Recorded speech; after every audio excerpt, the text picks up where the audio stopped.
La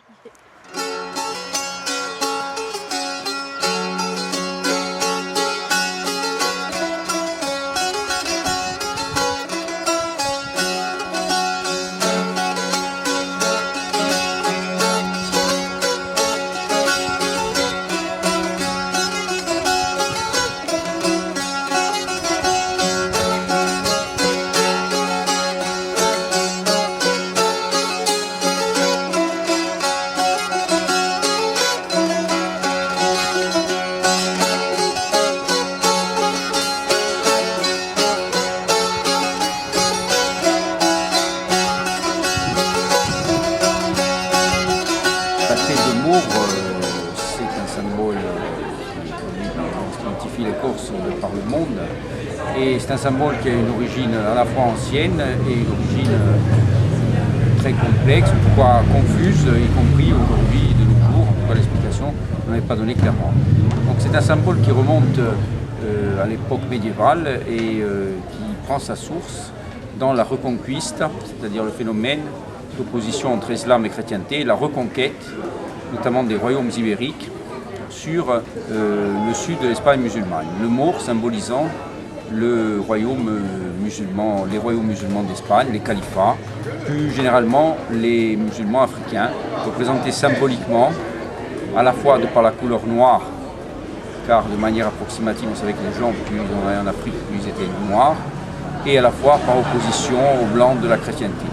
Donc c'est une représentation symbolique qui trouve sa matérialisation dans l'héraldisme et qui trouve sa matérialisation dans la reconquête sur l'Espagne musulmane, notamment à travers un de ces royaumes qui se sont illustrés dans la reconquête, qui est le royaume d'Aragon, un des deux royaumes fondateurs du royaume d'Espagne avec la Castille. Ce symbole apparaît après la bataille d'Alcoraz qui a lieu en 1091 et qui précède la prise de Huesca par le royaume d'Aragon, qui marque la première phase de la grande expansion de l'Aragon au sud. Lors de cette victoire sur les Maures, on aurait symbolisé un chevalier brisant les lignes maures et ce chevalier entouré de 4 têtes maures symbolisant cette victoire.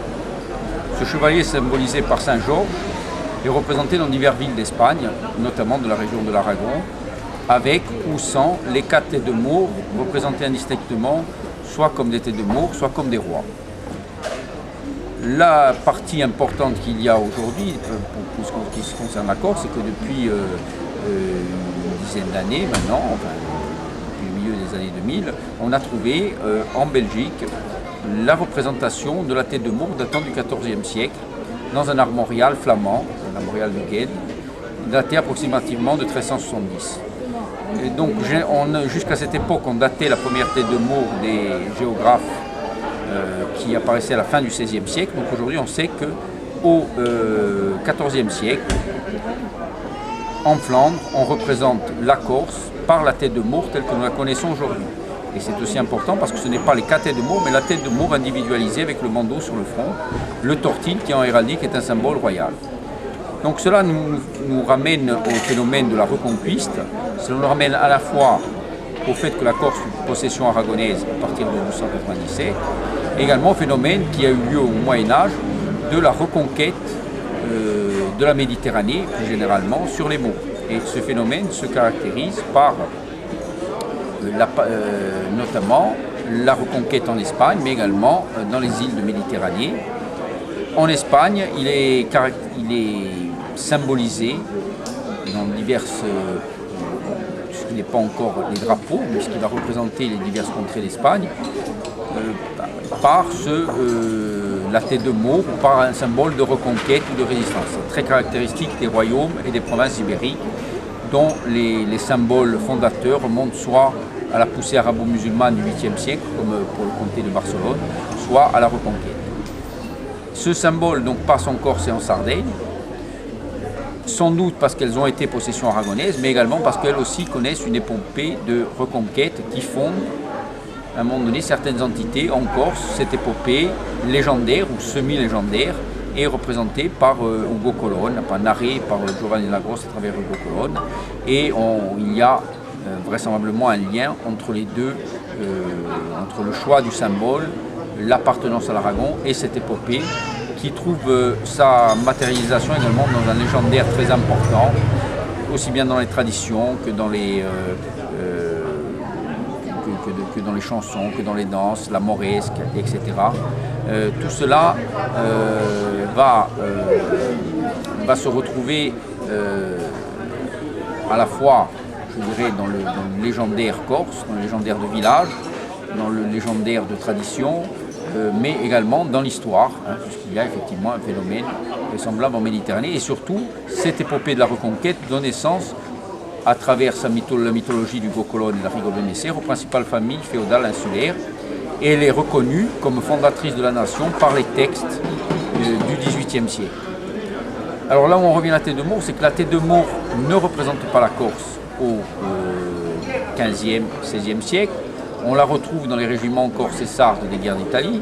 Elle réapparaît dans des cartographies, notamment représentant les possessions supposées du royaume d'Espagne, dont à un moment donné la République de Gênes.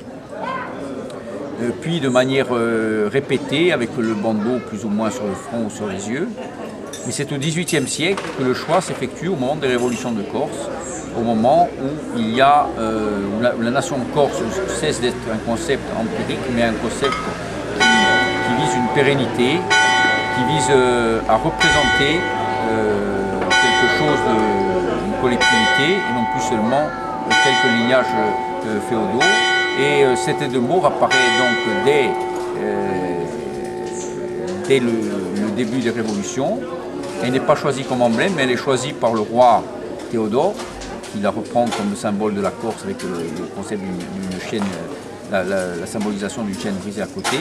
Puis ensuite, elle est choisie de nouveau par Gaffori et définitivement par Paoli en 1762 par un vote de la Consulta, qui est un vote qui pour Paoli est important parce qu'il a cette phrase où on dit que les stemmes sont nécessaires comme le pain, sont nécessaires comme le pain.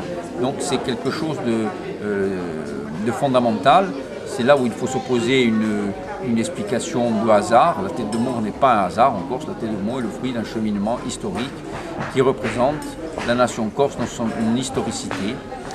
En effet, le Maure ramène au royaume maure dont parle Giovanni della Grossa d'avant la Reconquête, au royaume antique et à l'épopée de la Reconquête. Le Maure symbolisant dans ce sens le roi et le royaume.